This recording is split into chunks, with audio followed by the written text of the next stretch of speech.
Tai pernai metais tokią temą turėjome apie Dievo vardus, nes jie mums pasakoja, koks Dievas yra. Ir kažkaip po tos stovyklos iš karto aiškiai mintį Dievas davė dėl šios stovyklos, kad kalbėsime apie dvasios vaisių. Ir vienas iš dalykų, tikiuosi, aš tai jau to labai džiaugiuosi ir jūs džiaugiatės, kad kada Lietuva tapo nepriklausoma ir laisva ekonomika pasidarė laisva rinka. Vienas man didžiausių malonumų tai, kad aš nuėjęs įsigyti daržovių arba vaisių, galiu išsirinkti jas pats. Ir dažniausiai renkamės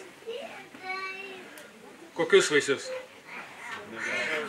Aš apvytusius tokius rinkausi, tik norėdamas iliustraciją, taip kad apvytusių neėmiau šį kartą. Renkame gražiausius, rinktinius, visi norim geriausių vaisių, taip?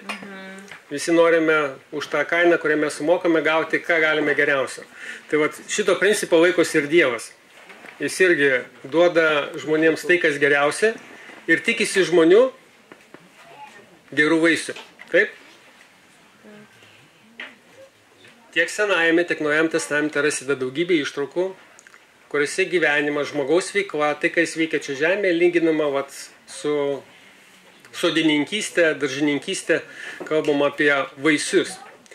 Senajame testamente daugybė vietų, vieną tik pacituosiu, yra Izaijo 5 skyrius, kur Dievas lygina savo ir Izraelio tautos santykį, sako, aš esu sodininkas, jūs esat mano vynuogynas, aš puikiai dirbau žemę, pasidinau rinktinius vynmedžius ir aš labai tikėjausi, kad bus geri vaisiai. Sako, kodėl užaugo rūgščios vynuogės? Nei valgyt gali, nei iš jų kažką gali padaryti gerą. Ir jis ten jos bara. Jėzus taip pat neužilgo prieš savo suėmimą. Vienas jo įstabiausių pamokslų Jono 15 skyriuje. Apie vynmedį ir šakeles. Ir ką Jėzus sako?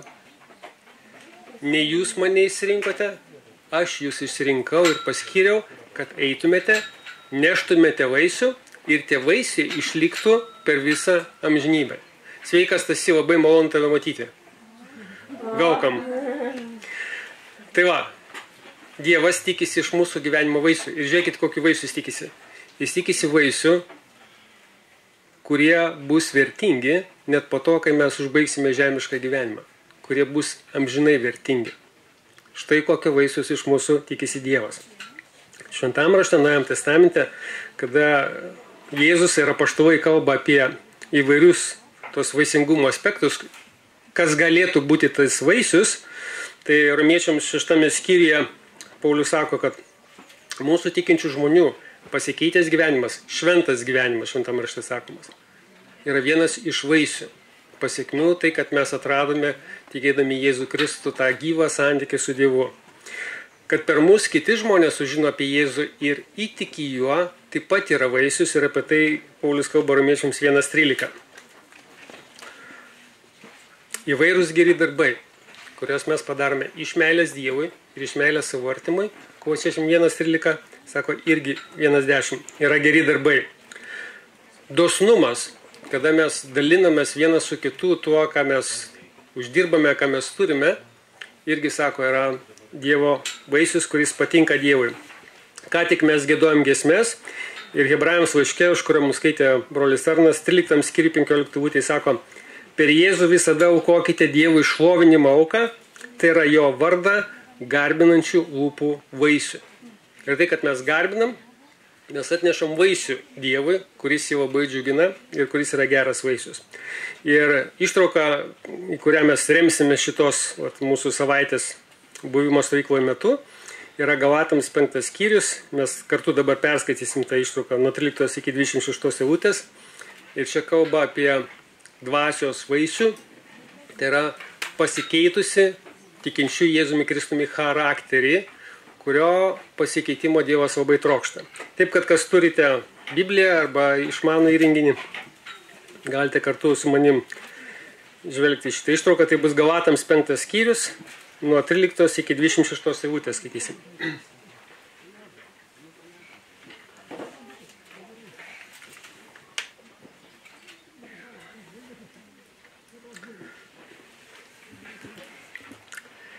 Jūs, broliai, esate pašaukti laisvei. Tik tai nebūna ši laisvė, gyventi su Kristumi. Proga kūnui, bet meilę tarnaukite vieni kitiems. Juk visas įstatymas išsipildo viename žodyje. Mylėk savo artimą kaip save patį. Bet jeigu jūs vienas kitą kremtate ir ėdate, saugokitės, kad nebūtumėte vienas kito praryti. Sakau jums, gyvenkite dvasia ir jūs nevykdysite kūno geismų. Nes kūnas geidžia priešingo dvasiai, o dvasia kūnui. Jie vienas kitam priešingi. Todėl negalite daryti visko, ko norėtumėte. Bet jeigu jūs dvasios vedami, nebesate įstatymo valdžioje. Kūno darbai aiškus. Tai paleistuvavimas, ištvirkavimas, netyrumas, gašlavimas, stabmeldystė, burtininkavimas, priešiškumai, nesantaikos, pavyduliavimai, piktumai, vaidai, nesutarimai, susiskaldimai, pavydai, žmogžudystės, girtavimai, orgijos ir panašus dalykai. Reiškia, čia ne viskas dar išvardinta, kaip mūsų prigimtis pasireiškia. Aš įspėju jūs, kaip jau esu įspėjęs, jog tie, kurie taip daro, nepaveldės Dievo karalystės. Bet dvasios vaisius yra meilė, džiaugsmas, ramybė, kantrybė, malonumas, gerumas, ištikimybė, romumas, susivaldymas. Tokiems dalykams nėra įstatymo. Ir kurie yra Kristaus, tie nukryžiavo kūną su aistromis ir geismais. Jei gyvename dvasia, tai elkimės pagal dvasią. Nesivaikykime tuščios garbės, neerzinkime vieni kitų, nepavydėkime vieni kitiems. Brangus Dieve, dėkojame už tavo žodį, dėkojame, kad mes galime būti šitoje vietoje, šitoje stovykloje. Prašome tavo ypatingo palaiminimo visam tam laikui, kurį mes praleisime kartu, kad tu darbuotumėsi mūsų širdyse, trauktų mus į artimesnį santykį su savimi, keistų mus, palaimintų mus bendraujant tarpusavyje ir visais įmanomais būdais mus praturtintum ir pakeistum, kad taptume kuo labiau panašus tavo sūnų Jėzų Kristų. Padėk man aiškiai perteikti tavo žodį, kad visi suprastų ir galėtų tai pritaikyti savo gyvenime. Ir meldžiame už mūsų vaikų tarnautojas, kad ir vaikučiams savo ruoštų perteiktų tavo žodį aiškiai ir suprantamai, kad ir jų širdis nuo jaunų dienų galėtų būti pakeistos tavo žodžio tiesos ir tavo meilės. Jėzaus vardu to prašome ir dėkojame ir šlovinam tave už tai, kad tu padarysi. Jėzaus vardu. Amen. Čia tikrai tvanku ir troškina.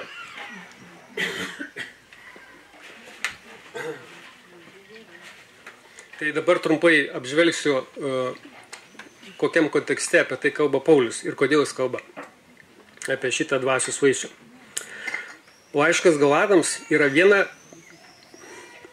galbūt trečia, ketvirta Naujojo testamento knyga. Aiškiai, dar nebuvo viso likusio Naujojo testamento, kada buvo parašytas laiškas Galatams. Vienas pirmųjų knygų Naujam testamente. Apaštalas Paulius kartu su savo kolega Barnabu ir tokiu jaunu padėjėm Jonu Morkum įkūrė Galatijoje ir kas įsivaizduot žemėlapį, kur yra Turkija, taip, didžiulė šalis. Centriniai daly, kur dabar yra Turkija, buvo Romėnų provincija, kuri senovėje vadinosi Galatija. Buvo Romėnų provincija Romos imperijos. Ir ten įkūrė visą eilę krikščionių bažnyčių. Ir paskui paliko jas, paskyrė vadovus, išvyko atgal į Antiochiją.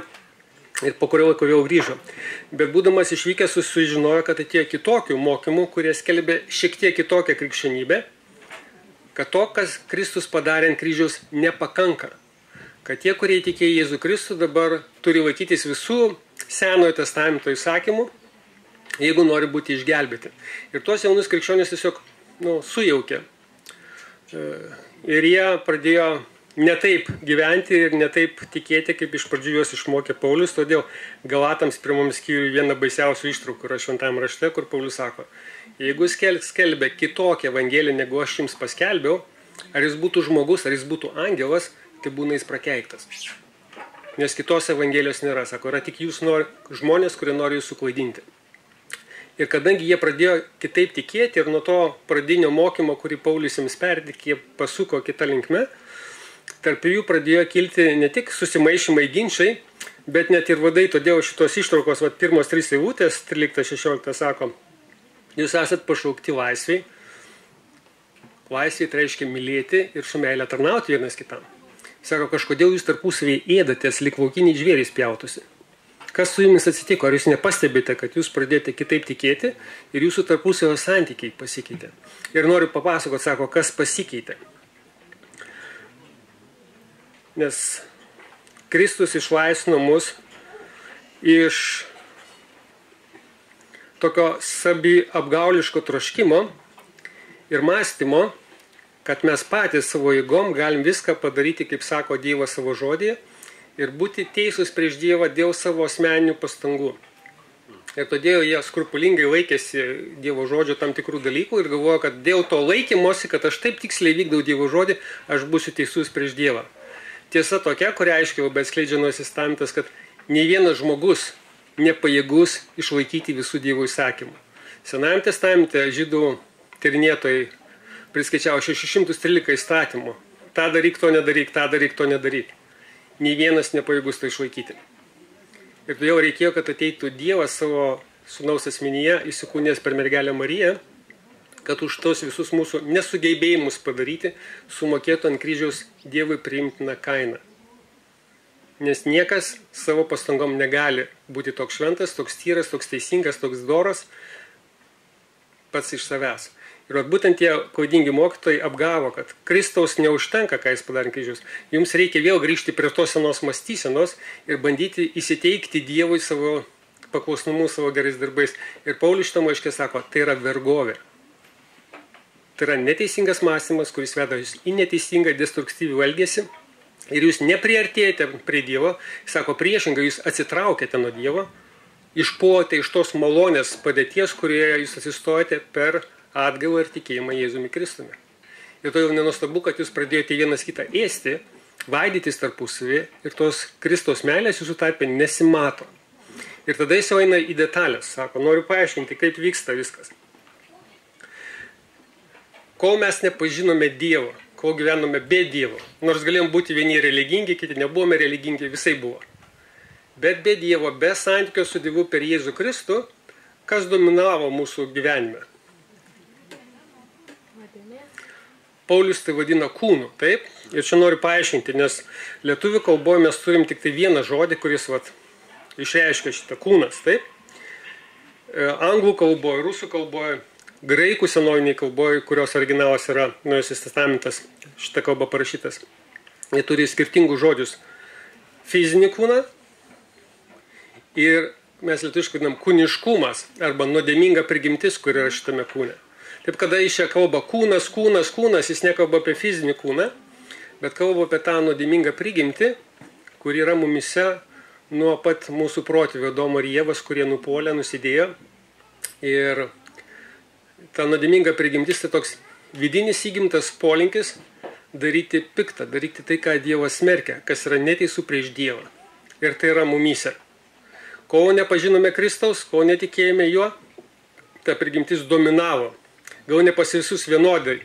Vienos nuodėmės kažkas labai pavydus buvote, kitas kažkas girtavote, kitas ėjote pas kitas vyrus ar moteris. Įvairiais būdais pas vienus pasireikšdavo pas kitus, bet visas tas spektras pasireikšdavo. Ir sako, ta nuodėminga prigimtis kontroliavo mus ir mes buvome jos vergai. Tai Paulius sako Romiečiams 7 skyriuje. Čia jisai kalba labai gaustai, išsamiau jis viską aiškina Kolosiečiams ir Romiečiams, ypač Romiečiams laiške. Tai va, bet kada pažinome Kristų, kada įtikėjome Jėzumi Kristumi, kada supratom, kad esame nuodėmingi, kada Dievas apšvietė supras, kad savo pastangom negalime būti teisūs prieš Dievą ir šaukėmės jo pagalbos, prašėme, kad Jėzus apvalytų mus nuo visų mūsų nuodėmių, nes jis vienintelis jas išpirko. Ir tas prisikėlęs Jėzus ateitų mūsų gyvenimą, kas įvyko mūsų viduje. Įvyko labai radikalus pasikeitimas. Ir kas atnešė tą pasikeitimą? Koks žodis dažnai pasikartoja šito ištraukoje? Be kūno. Dvasia, dvasia, dvasia. 7 kartus šito ištraukoje. Kada kažkoks žodis ištraukoje švento rašto nuolat pasikartoja, reiškia, čia norim kažką pabrėžti. Taip? Ir tas dvasia iš didžiosios raidės matote šventam rašte, tai yra šventoji dvasia, trečiasis Dievo trejybės asmuo, kuris atėjo į tikinčių Jėzumi Kristumi širdis, tuo metu, kai mes atgailavomės ir šaukėmės Dievo, kad jis mus išgelbėtų. Ir būtent šventoji dvasia yra Dievo priešnuodis tai nuodėmingai prigimčiai, kuri yra mumyse. Aš čia padariau, ne visi gal šitą pavyzdį žinote, labai mėgau ir dar vis pasižiūriu kartais tokius fantastinius filmus, kartais su siaubo elementais. Svetimas, matėte tokį filmą, arba ten visą eilė filmų su svetimas tokiu personažu.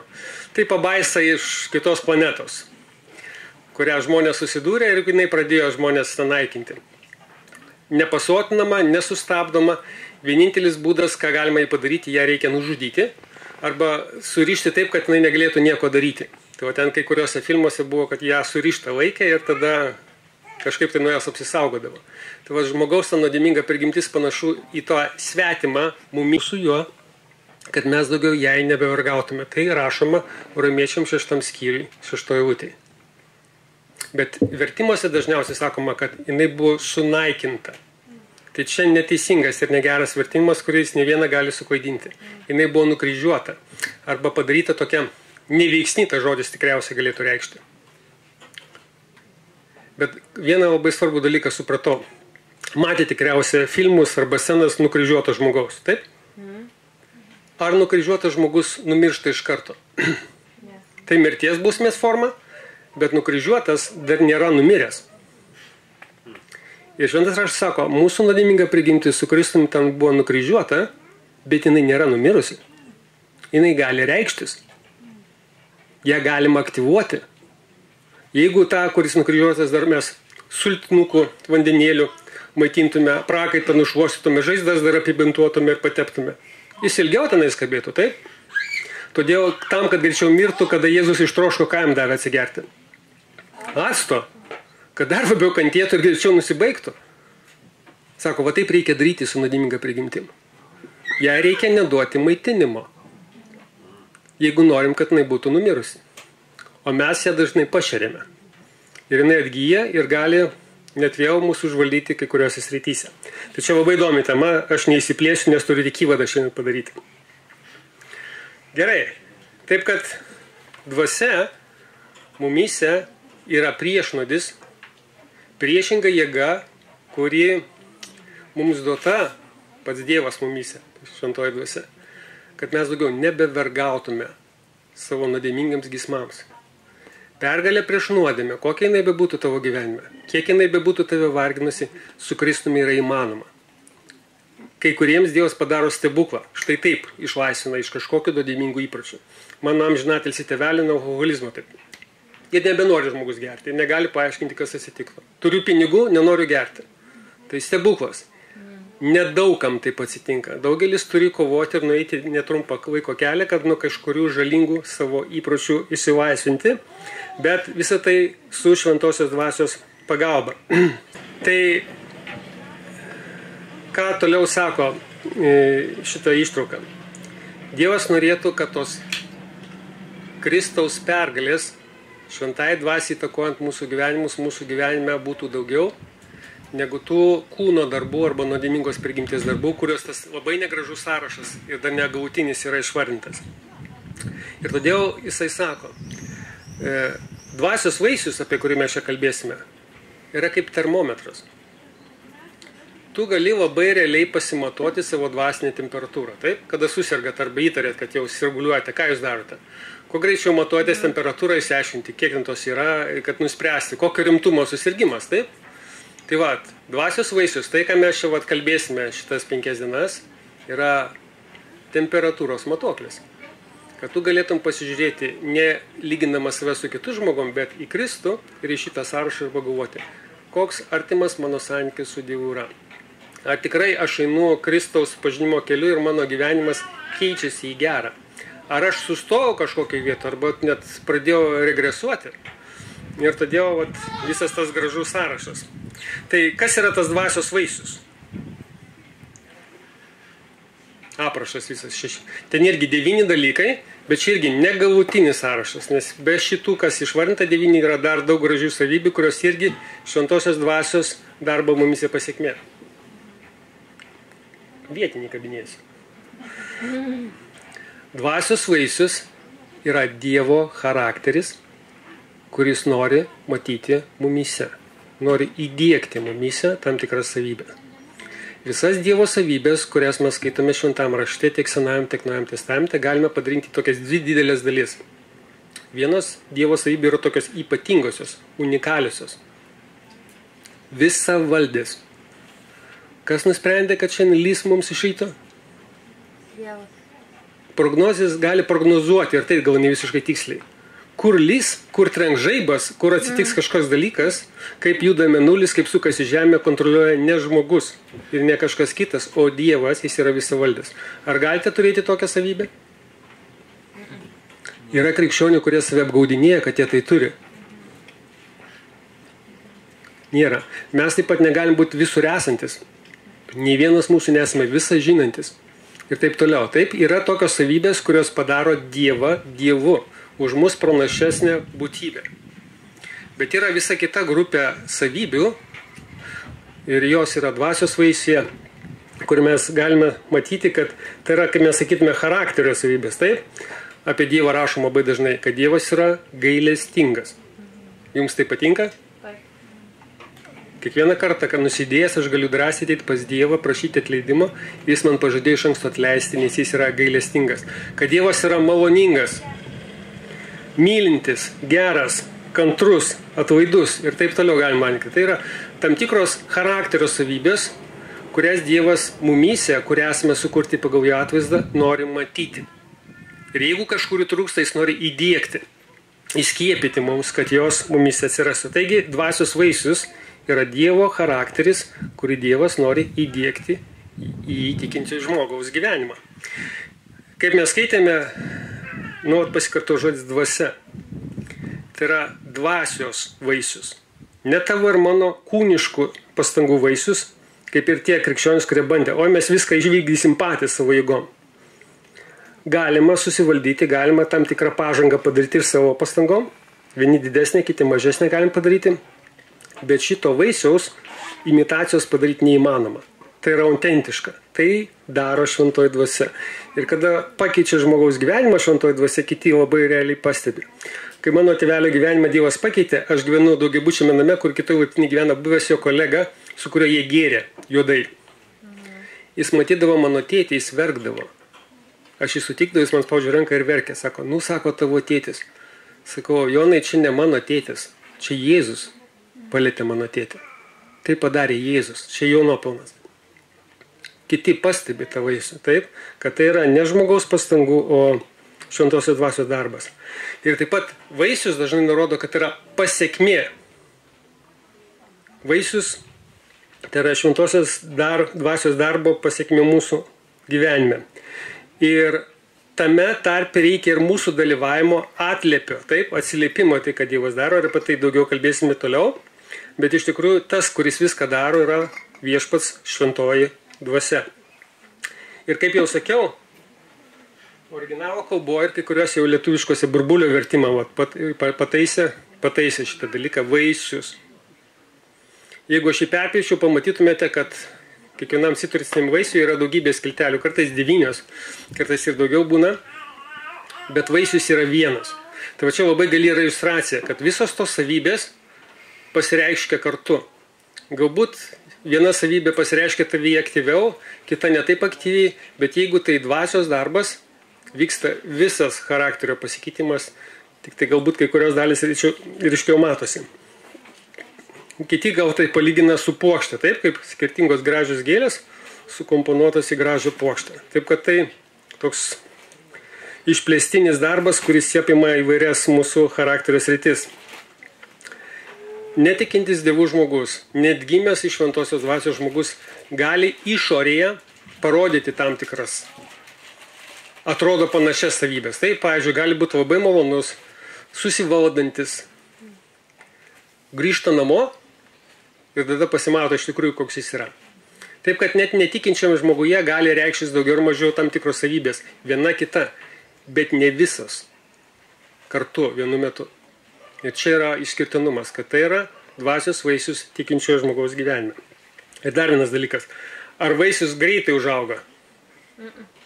Sumesgė pumpurą, tinkšt ir jau va toks. Vaisius auga. Tai yra procesas. Todėl būkime kantrus savo ir vienas kitam, bet žiūrėkime, ar procesas vyksta augimo linkme. Nes vaisius auga, kaip ir šitas vaisius. Gerai, tai dabar kaip tai auga? 5 dalykai, 5 principai, kuriuos jūs galite matyti ne tik laiške Galatam šito ištraukoje, bet ir kitose. Pavyzdžiui, Jono 15 skyriuje, 1 psalmėje, Efeziečiam 4 skyriuje yra daugybė vietų, kartais nekalba tiesiog apie vaisių, bet išvardina tam tikrus dalykus, kaip tas pasikeitimas vyksta. Tai 5 dalykai, 5 principai, kaip auga dvasios vaisius. Kaip mūsų charakteris keičiasi veikiant šventąją dvasiai. Pirmas. Pasiremsiu to pavyzdžiu, kurį Jėzus sakė apie vynmedį ir šakelę. Ir Jėzus sakė, aš esu vynmedis, jūs šakelės. Pasilikite manyje ir aš jumyse, nes be manęs jūs negalite nieko nuveikti. Be Jėzus, be santykio su Jėzumi, dvasiniai plotmėj tu negali nieko pakeisti. Imitaciją gali padaryti, kaip tas muliažas vadinasi, taip? Bet tai netikra, nebus kaip tikras vaisius. Bus muliažas. Tai pirmas principas. Būtinas santykis su Dievu per viešpatį Jėzų Kristų. Jeigu aš nespėjau nusikirsti kokios šakelės, šakelę atkirsi nuo kamieno, ar galint jos kokie vaisiai užaugti? Net jeigu buvo užsimezgę kažkas nudžius, taip? Nes kas yra svarbu? Jeigu šakelė nori užauginti vaisių, jai labai svarbu būti prigludusiai prie kamieno. Ir jeigu šito sujungties nėra jokių kalbų apie vaisius. Teko girdėti apie vieną berniuką, kuris namą turėjo tėvai, jis gyveno antram aukšte ir vaismedis buvo prie pat lango ir daug metų nenešė jokio vaisiaus. Tam berniukui tas medis labai patiko, nes dažnai pabėgdavo per tą langą išlipęs ir nusileidęs to medžiu. Ir išgirdo kartais tėtis sako, mamai sako, žinai, sako, kirsiu aš tą medį, tiek daug metų jokių vaisių. Išgirdęs jis labai nusigando ir su savo draugais naktį pririšo obuolių prie šakų. Ir tėtis įkėlęs, tėtis sako, motina, ateik pažiūrėti, stebuklas, vaisiai užaugo. Bet sako, dar didesnis stebuklas, kad užaugo obuoliai, nes čia persikas. Tai va, taip kad vaisiai užauga natūraliai ir tam, kad ant jo užaugtų būtina jungtis. Taip kad jeigu šiandien dar neturi santykio su Jėzumi, jis nėra tavo gelbėtojas ir viešpas. Jis nėra tavo gyvenime. Šventoji dvasia negyvena tavyje. O Paulius sako laiške Romiečiam 8 skyriuje. Jeigu šventosios dvasios tavyje nėra, tu nepriklausai Kristui. Tu vis dar gyveni be Dievo. Tu gali kviesti Jėzų į savo gyvenimą, gali atgailauti dėl savo nuodėmių, gali apsispręsti, palikti savo nuodėmingą kelią ir padėti gyvenimą su Dievu. Ir jeigu turėsi klausimų, norėsi daugiau sužinoti, galėsim tau paaiškinti. Ir aš ir dar 2 Gediminai čia yra pasiruošę tau paaiškinti. Bet be santykio su Jėzumi dvasinio vaisingumo nėra. Ne tik per jį vieną mes galime tapti dvasiškai vaisingi. Gerai. Antras principas.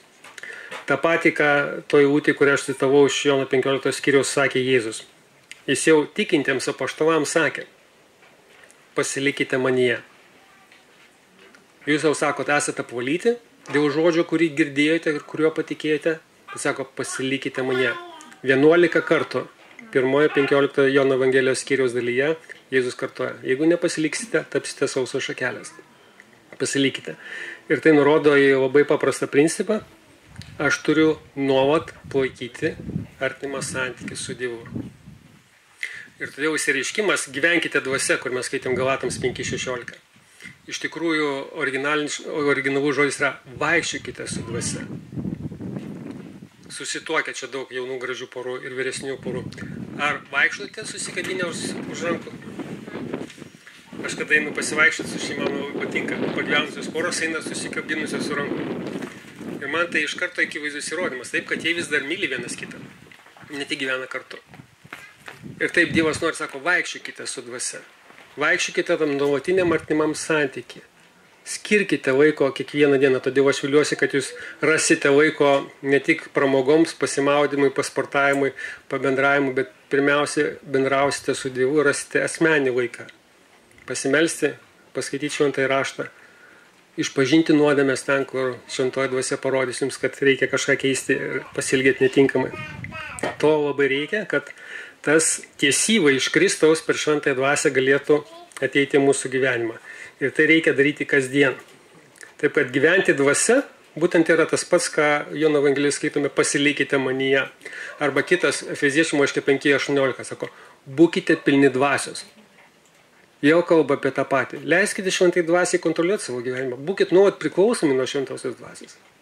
Puoselėkit kasdien artimą santykį su Dievu. Leiskite, kad šventoji dvasia vadovautų jūsų gyvenimą. Tada bus vaisiai. Kitaip jų nebus. Pirmas principas – būtinas santykis su Dievu per viešpatį Jėzų Kristų. Tiems, kurie esate tame santykyje, antras principas – pasilikite Kristuje, pasilikite įsimylėjai. Gilinkite nuolat santykį. Ir tom dienom, kada lengva ir gera viskas, ir ypač tom dienom, kada yra sunku. Nes ten atrasti stiprybę ir pagalbą. Trečias principas, kuris susijęs su antru. Jėzus taip pat sakė, pasilikite mano žodyje. Jei pasiliksite mane ir mano žodžiai pasiliksiu misiją, Jono 15:7 sako, jūs prašysite, ko tik norėsite ir gausite. Kodėl taip svarbu Dievo žodžiai? Psalmė 1:2 eilutė apie Dievo palaimintą žmogų sako, jis mėgsta viešpaties įstatymą ir mąsto apie įstatymą dieną ir naktį. Tada jis bus kaip medis pasodintas prie upelio, kurio lapai nevysta, kuris metų atėjus duoda derlių. Ir daugybę rasite palyginimų, kur Dievo žodis susietas su to vaisingumu. Ir tau sako, tegul Dievo žodžiai pasilieka jumyse. Ir va čia 18 eilutė Galatams 5:18 sako, jeigu esate dvasios vedami, nebesate įstatymų valdžioje. Tai ką nori pasakyti, kaip mes esame dvasios vedami? Kaip atpažinti, kad mane veda dvasia? Aš kaip pastorius susiduriu kartais su įvykiais, kada ateina koks nors tikintis, sako, mane Dievas veda tą ir tą daryti. Ir aš biškai taip įtariai žiūriu, galvoju, kur tai parašyta, kad taip Dievas sako. Matote, čia nėra tik tai spausdintos raidės. Čia yra Dievo žodžiai, čia Dievo mintis, šventosios dvasios mintis. Ir nėra geresnio būdo atskirti, kad šita mintis tau atėjus į galvą arba troškimas, kurį nori išpildyti, yra iš Dievo, kaip palyginti su originalu. Ir čia yra vienintelis filtras, per kuris galite atkošti. Aš čia užpraeitą sekmadienį nuvažiavau į svečius į Kėdainių bendruomenę. Mane ten kvietė pastorius Evaldas, ten yra tam tikrų sunkumų. Ir galvoju, nuvažiuosiu po atostogų rugpjūčio antroje pusėje. Palsėjęs. Ir tą dieną aš galvoju, kadangi mūsų visa stovykla bus užimta, šį sekmadienį pas mus svečiuose bus Arnoldas Jeleniauskas. Ir aš labai apsidžiaugiu, kad jis galės atvažiuoti ir mums patarnauti, papamokslauti, pravesti ten šlovinimą. Ir aš džiaugiuosi tuo ir paskui papietavęs nuėjau prie upės, nes mūsų patalpas Neries krantinėje prie upės pasivaikščiot biškį. Ir atsiverčiu išmanų įrenginį. Ir galvoju, kokią nors mintį iš Dievo ir jų veršant tikriausiai daugelis naudojatės Biblijos programėlę. Ir tos dienos eilutė buvo, parašykite, tai gausite, belskite, tai bus atidaryta, vienu žodžiu paskatimas melstis, mato 7 skyrius. Dažniausiai, kai aš skaitau tą eilutę dienos, aš ne tik tą eilutę perskaitau, bet ir skyrių dažniausiai, padalį skyriaus. Ir aš skaitau 7 visą skyrių, mato Evangelijos ir po šito eilučių žemiau truputį 12 eilutė sako, visa, ką jūs norite, kad žmonės jums darytų, jūs eikite ir darykite jiems, nes tai įstatymas ir pranašai. Ir taip šventoji dvasia ne žodžiais, bet taip viduje. Džiaugiesi, kad Arnoldas atvažiuos ir patarnaus, kada jums reikia pagalbos? Jo. O kas padės Evaldai? Viskas Evaldai atvažiuoja sekmadienį. Labai paprastai, tu skaitai Dievo žodį ir per Dievo žodį Dievas prabyla tau vienokį ir kitokį būdų ir parodo, kaip elgtis Dievui patinkamų būdų. Aš norėjau tą dieną pailsėti. Aš norėjau daugiau laiko skirti pasiruošimui stovyklai. Kūniški troškimai arba šėtonas gali gundyti. Ir va čia yra, todėl trečias principas. Pasilikite Jėzaus žodį. Pasilikite Dievo žodžio tiesoje. Tai yra šventosios dvasios mintis. Programuokime save. Vienas iš psichologijos atradimų, dėl ko tas mokslas suklestėjo 20 amžiuje. Jie suprato, kad mes galim save programuoti. Mes galim įtakoti, ką mes mąstome. Tai buvo revoliucija psichologijos moksle. Biblija tai sako jau seniai. Romiečiam 8 skyrius, pažiūrėkite, ką sako. Romiečiam 8:5 Paulius. Apie mūsų mąstymo įtaką, mūsų elgesiui. Čia kontekste irgi šito, ką mes čia kalbame. Sako, Romiečiam 8:5, sako, kurie gyvena pagal kūną, vedami šitos nuodėmingos prigimties, jie mąsto kūniškai. Jie mąsto nuodėmingos prigimties įtakoje. O kurie gyvena pagal dvasią, mąsto dvasiškai. Kūniškas mąstymas nuves tave į mirtį, nuves tave į žlugimą. O dvasiškas gyvenimas, sako, nuves tave į gyvenimo apstybę, į ramybę. Reiškia, tai, kad tu mąstai, tu tuo gyveni. Ir jeigu nori gyventi dievotai, jeigu nori gyventi pagal Dievo dvasią, tai tegul Dievo dvasios mintis sukasi tavo galvoje. Mokykis mintinai kartu su vaikučiais. Leisk ne vieną kartą kažkokią metu ryte, bet ir vidury dienos paskaityti 3-5 minutės kažkokią švento rašto ištraukėlę, apie kurią vėl galėsi mąstyti, ir šventoji dvasia ves tave kasdieną dieną Dievo keliu. Santykis su Dievu per Jėzų Kristų, pasilikimas artimam santykiai kasdien su Jėzumi, pripildymas savo proto Dievo žodžio tiesa. Ir dabar 3, 4 yra. Grįžtam į laišką Galatams. 5 skyrių. 24 eilutė. O kurie yra Kristaus, taip? Tie, kurie yra santykiai su Dievu per Jėzų Kristų. Tie nukryžiavo savo kūną su aistromis ir geismais. Ką čia sako Paulius? Ką jis ragina dar daryti? Puoselėti santykį su Dievu kasdien, pripildyti protą Dievo žodžiu. Sako, ką dar su tuo kūnu reikia daryti? Žiūrėkit, sako, nenukryžiuoja, jie jau nukryžiavo būtajam laike. Ir Romiečių laiške 6 skyriui, kur Paulius visą skyrių rašo apie šitą dalyką, jis labai aiškiai sako, kad savo kūno nereikia prikalti prie kryžiaus, kaip darys per Velykas vėl Filipinuose labai uolūs krikščionis. Matote, ne, Jėzus nuolat parodo per Velykas, kad ten vėl kažkas prisikėlė masinis toksai prikalimas prie kryžiaus. Jie bando va šitą nukryžiuoti savo kūną, padaryti nuolat žodiškai, išoriškai. Bet iš kurių Paulius sako, jūs jau esate nukryžiuoti su Kristumi, kurie tikėjote Jėzumi. Jūsų nuodėminga prigimtis jau prikalta prie kryžiaus. Sako, laikykite save mirusiais, nuodėmiai ir gyvais Dievui Kristui Jėzui. Mąstykite, prisiminkite jūsų padėtį Kristuje. Neduokite progų kūniškai prigimčiai, nemaitinkite jos. Aš gal jau esu pasakojęs, mano tėvelis labai įdomus žmogus buvo ir yra tik dabar jau ne šitam pasaulyje. Mačiau, dar būdamas visiškai netikintis tokį eksperimentą jo. Čia šone užaugo tokia didžiulė karpa, lašelio formos. Mano tėtis ją numarino. Tiesiog nėjo pas gydytojus, nenudegino kažkaip kaip dabar daro. Jis paėmė siūlą, surišo smarkiai, pareikavo valandą laiko. Ta karpa pamelinavo ir nukrito. Jis ją numarino. Jis tiesiog sustabdė kraujo tekimą. Ir ta jo kūno dalis numirė. Tai vat, nukryžiuokite. Jūs jau nukryžiavę, laikykite save mirusiais. Mąstykite, kad jūs jau mirė šitam troškimui, šitokiai elgsenai. Ir dabar jūsų kūnas priklauso Kristui. Jūsų kūnas šventosios dvasios šventykla. Tam, kad garbintume Dievą ir darytumėt savo rankomis, savo mintimis, savo burna, savo akimis tai, kas patinka Dievui. Laikykite save jau numirusiais. Ir nereikės savęs kalti fiziškai prie kryžiaus. Nes to darbą keitimo darys Dievas. Bet taip pat tai reiškia, kad aš sąmoningai vengiu tam tikrų dalykų, kur aš galiu būti gundomas. Vasara, taip mes vyrai esame. Kartais merginos moteris labai nori parodyti savo grožį kūną. Ir jūs neįsivaizduojate merginos ir moteris, kaip tai kankina ir veikia mus. Ir jaunus ir senus, žinokit. Ir mes turim sąmoningai nukreipti akis, žiūrėti kažkur kitur. Vytauto Cibą kažkas dar prisimenate iš senų narių? žmogus, kuris aš per jo Evangelijos skelbimą įtikėjau ir dėka kurio atsirado ir gerosios naujienos, ir Kristaus misijos, ir kitos bendruomenės Lietuvoje. Jis buvo kirpėjas, turėjo savo saloną kirpyklos. Nuosavą. Moterų kirpėjas buvo.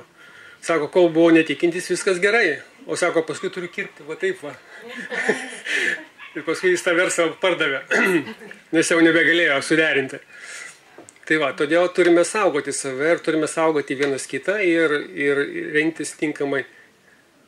Pavyzdžiui, pavydas, taip, tarp kūno darbų. Mes be proto lyginame su kitais. Savo kūno išorą, savo pasiekimais, savo turimais daiktais. Ir nepasimim, kad mes pavydime. Ir dėl to blogai jaučiamės. Bet problema yra tai, kad mes lyginamės. Ir kada tik pagauna mintis, ups, čia ne tas kelias. Aš galiu kitaip pradėti mąstyti, tevaimina Dievas tą žmogų, jeigu jis turi geresnį automobilį, ar jo ten šuo labai dailus, ar vaikai daug pasiekia, ar dar kažkas tai. Dievas palaimino, jie džiaugiasi, ypatingai aš labai pavydėdavau dėl kitų geresnių automobilių. Sakau, jie tiek nedaug džiaugsmo turi gyvenime. Ir tas automobilis greit susidėvės. Tevaimina Dievas, tegul pasidžiaugia. Pradedi kitaip mąstyti, tu gali save prognozuoti, tu gali pagauti, va taip, pelę už uodegos ir pakeisti savo mintis, teisingomis mintimis, kad vietoj to, kad pavydėtum, griauštumėsi, laimintum ir nepavydėtum, nes jie labai trumpai džiaugsis tais dalykais. Ir 5, paskutinis principas. Marinti savo nuodėmę prigimtį, tai prisiminti, kad aš jau nukryžiuotas su Kristumi. Mano nuodėminga prigimtis nukryžiuota ir aš turiu vis tiek sąmoningai atmetinėti tas nukryžiuoto senojo aš troškimus mane jau išvesti iš kelio. Ir 5 principas irgi labai paprastas, aiškus, sako, jeigu gyvenate dvasia, 25 eilutė, Galatams 5:25, tai yra elkitės pagal dvasią. Taip, jūs jau gyvenate kitokį gyvenimą. Nuolat ir elkitės, ir elkitės, ir elkitės, taip kaip sako šventoji dvasia, reiškia praktikuokite. Tai, ką žinote iš Dievo žodžio. Mūsų žalingi įpročiai neatsirado per vieną kartą, taip? Dažniausiai mes praktikuojam kažką tai ilgą laiką ir tai tapo mūsų įpročiu. Padėjo žlugdyti mus, taip? Taip ir geri įpročiai, pavyzdžiui, pasakyti ačiū mes vaikus mokom, arba kažką susitvarkyti, arba išsiplauti indus po to, kai jie pavalgė. Mes juos diegiame ir jie praktikuoja ir tada įpranta tai daryti. Tai nepasikeis gyvenimas. Iš šito buteliuko išstumti orą galime tik įpilus skysčio. Ir kad oras išeitų, mes turim kažko užpildyti kitu šitą indą. Taip ir mūsų gyvenimas. Nori, kad oras išeitų, pripildyk geresnių dalykų. Todėl ir sako, Efeziečiams, trumpam paklausykite. 4 skyriui kalba apie tos pačius dalykus, tik tai, sako, seną elgseną nusivilkite kaip nešvarų drabužį, apsivilkite naują elgseną. Taip, naujų žmogumi, kuris sukurtas panašus į Dievą. Bet paskui jisai praktinius tokius vardina. Žiūrėkit, sako. Girdėjote ir iš Jėzaus išmokote, nes tiesa yra Jėzuje, kaip gyventi dvasia.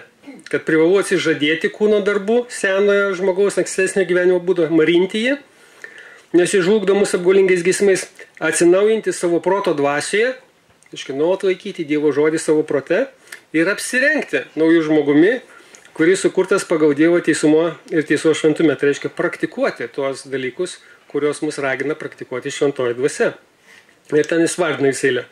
Sako, tad atmetę melą, kaip sako, melavai? Turėjai tokį įprotį? Gediminas puikiai iliustraciją mums pasakė, kaip pas musulmonus pamatė. Tiesiog kultūrinis dalykas meluoti. Sako, melavai, gyvenai meluodamas, sako, liaukis, nes sako, kiekvienas te kalba tiesą savo artimui, nes esame vieni kitų nariai. Melavai, im kalbėti tiesą, net jeigu kartais ją labai sunku ir nemalonu pasakyti.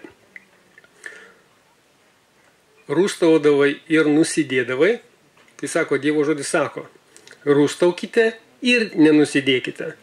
Saulė ten nenusileidžia ant jūsų rūstybės.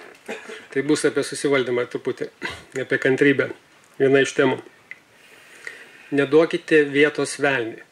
Nes nemokėdami spręsti konfliktų arba jų nespręsdami, nesusitaikdami, nesiprašydami, mes, sako, duodame velniui vietos savo gyvenime. Kas vogdavo, tegul daugiau nebevagia, bet dirba, darydamas savo rankomis gerus darbus, sąžiningai dirba, kad turėtų iš ko padėti stokojančius, kad turėtų dar duoti, ne tik savo šeimos poreikius patenkinti.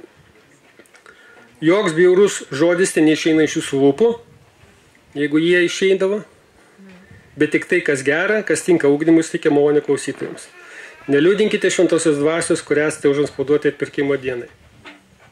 Tai būna toli nuo jūsų visoks kartėlis, piktumas, rūstybė, riksmai, keiksmai, kūno darbai su visom piktybėm, bet vietoj to būkite malonus, gailestingi, atlaidūs švėl, dvasios vaisiai vardinami.